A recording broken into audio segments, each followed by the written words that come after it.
আসসালামু আলাইকুম। আজকের ভিডিওতে খুবই ইন্টারেস্টিং একটি বিষয় আপনাদেরকে দেখাবো। এখানে দেখতে পাচ্ছেন ইন্ডিগো এয়ারলাইন্সের একটি বিমান ঢাকা ইন্টারন্যাশনাল এয়ারপোর্টে এসেছে এবং এখানে উইংসের নিচে একটি জ্বালানি সরবরাহকারী ট্রাক এসেছে। তো এই ট্রাকের মাধ্যমে কিভাবে আসলে জ্বালানি সরবরাহ করা হয় সেটা নিয়ে বিস্তারিত আজকে এই ভিডিওতে আপনাদেরকে বলবো। তো বিমানে কী ধরনের তেল ইউজ করে সেই ব্যাপারে যদি আমি বলি, বিমানে আসলে জেট A1 ফিউল ইউজ করে। এটি ইউজ করার কিছু কারণ আছে, কারণ এই জেট A1 এটি মূলত কেরোসিন ভিত্তিক একটি জ্বালানি, যেটির ফ্ল্যাশ পয়েন্ট প্রায় হচ্ছে 38 ডিগ্রি সেলসিয়াস এবং ফ্রিজিং পয়েন্ট হচ্ছে -47 ডিগ্রি সেলসিয়াস। তো এটা বিভিন্ন বাণিজ্যিক এয়ারক্রাফট জেট এয়ারক্রাফটগুলোতে ইউজ করে, বিশেষ করে এয়ারবাস A320 অথবা এয়ারবাস A321 নিও। তো এখানে যেই ইন্ডিগোর এয়ারলাইন্সটি দেখতে পাচ্ছেন এটি কিন্তু একটি এয়ারবাস A321 নিওর একটি মডেল। এছাড়া বোয়িং 737ও কিন্তু এই ধরনের জ্বালানি ইউজ করা হয়। তো এটি যেহেতু ফ্রিজিং টেম্পারেচার অনেক কম, সুতরাং এই জ্বালানি কিন্তু অনেক উচ্চতায় যখন বিমানগুলো উঠে তাপমাত্রা তখন কিন্তু অনেক কম থাকে, তখন যদি এই তেল ব্যবহার করে তখন এটি কিন্তু খুবই সাশ্রয়ী হয়। তো এয়ারবাস A321 নিওর ব্যাপারে যদি বলি, তো A321 নিও যেটি, এই নিও অর্থ কিন্তু হচ্ছে নিউ ইঞ্জিন অপশন। তো এটি এয়ারবাসের A320 পরিবারেরই একটি বিমান, যেটা আসলে আরও দীর্ঘ পাল্লায় ফ্লাই করতে পারে।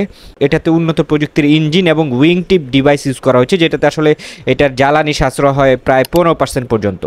তো এখানে এয়ারবাস A321 নিও যেটা, এটাতে প্রায় কিন্তু 24,000 লিটার জেট ফুয়েল কিন্তু ধারণ করতে পারে। এটার যে উইংস আছে এই উইংসে কিন্তু এই জ্বালানিগুলো ধারণ করা হয়েছে, মিডল ট্যাঙ্কও আছে। তো এটাকে টনে যদি আমি বলি, 19.5 টন ফিউল কিন্তু এই বিমানটি বহন করতে পারে এবং যেটি দিয়ে প্রায় 7,400 কিলোমিটার পর্যন্ত সে উঠতে পারে, যেটা দিয়ে অনায়াসে সে ঢাকা থেকে দুবাই, ব্যাংকক বা টোকিও পর্যন্ত রেঞ্জ কিন্তু কাভার করতে পারে। তো এখানে দেখতে পাচ্ছেন একজন গ্রাউন্ড ক্রু কর্মী, তিনি কিন্তু বিমানের যে উইংস আছে, উইংসের যে ফিউল পোর্ট আছে সেখানে কিন্তু এই জেট ওয়ানের হোস্টটা সেখানে কানেক্ট করে দিয়েছে। এই ফিউল বিমানের উইংসে চলে যাচ্ছে এবং পরবর্তীতে কিন্তু এটি ইঞ্জিনে যাবে যখন ইঞ্জিন চালু হবে। এই ফিউলিং প্রক্রিয়াটা কিন্তু বিমানের যে উইংস আছে, দুই উইংসেই বিশেষ যে ফিউল পোর্ট আছে নিচে দেখতে পাচ্ছেন, এটির মাধ্যমে নেওয়া হয়। এটি কিন্তু মানে একাধারে সেফটি, তারপর টেম্পারেচার, প্রেশার, ফ্লো রেট সব কিছু একটি সেন্সর এবং গ্রাউন্ড সাপোর্ট স্টাফের মাধ্যমে কিন্তু নিয়ন্ত্রণ করা হয়। এবং এটি নর্মালি রেগুলার রুটিন কাজই নয়, এটা কিন্তু বিমান চলাচলের খুবই গুরুত্বপূর্ণ একটি কাজ। বিমান টেক অফের আগে এই ফিউল তারা কিন্তু নিয়ে নেয়।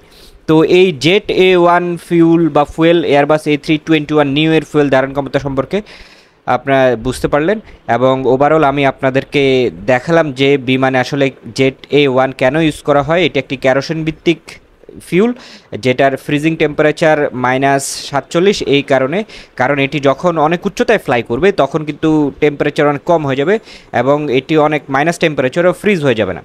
এই কারণে আসলে এই ধরনের জেট A1 ফিউলগুলো এই বিমানগুলোতে ইউজ করা হয়। তো ভিডিওটি আপনারা যারা প্রথম দেখছেন তারা অবশ্যই ভিডিওটি শেয়ার করে দিবেন। আর এই ধরনের গ্রাউন্ড অপারেশনগুলো করে বাংলাদেশ বিমান এয়ারলাইন্স, মানে ঢাকা ইন্টারন্যাশনাল বা হযরত শাহজালাল ইন্টারন্যাশনাল এয়ারপোর্টে এই ধরনের রিফিউলিং অথবা গ্রাউন্ড হ্যান্ডেলিংয়ের যে সার্ভিসগুলো এগুলো দিয়ে থাকে হচ্ছে বিমান বাংলাদেশ এয়ারলাইন্স। তারা বিভিন্ন ফরেন এয়ারলাইন্সদেরকে এই ধরনের পরিষেবা দিয়ে থাকে বিভিন্ন ফিয়ের মাধ্যমে, আর যেটার মাধ্যমে বাংলাদেশ আসলে অনেক বৈদেশিক মুদ্রা অর্জন করে। তো ভিডিওটি কেমন লেগেছে সেটা আমাদেরকে কমেন্ট সেকশনে জানাবেন। আর বিমানের যারা গ্রাউন্ড হ্যান্ডেলিংয়ে কাজ করছেন তাদেরকে অনেক ধন্যবাদ। দেখা হচ্ছে আমার নেক্সট ভিডিওতে। ওকে, এই হচ্ছে আমাদের আজকের ভিডিও। সবাই ভিডিওটি পছন্দ করলে অবশ্যই সাবস্ক্রাইব করবেন, আর আমার পরবর্তী ভিডিও দেখার জন্য ভালো থাকবেন, সুস্থ থাকবেন। আল্লাহ হাফেজ।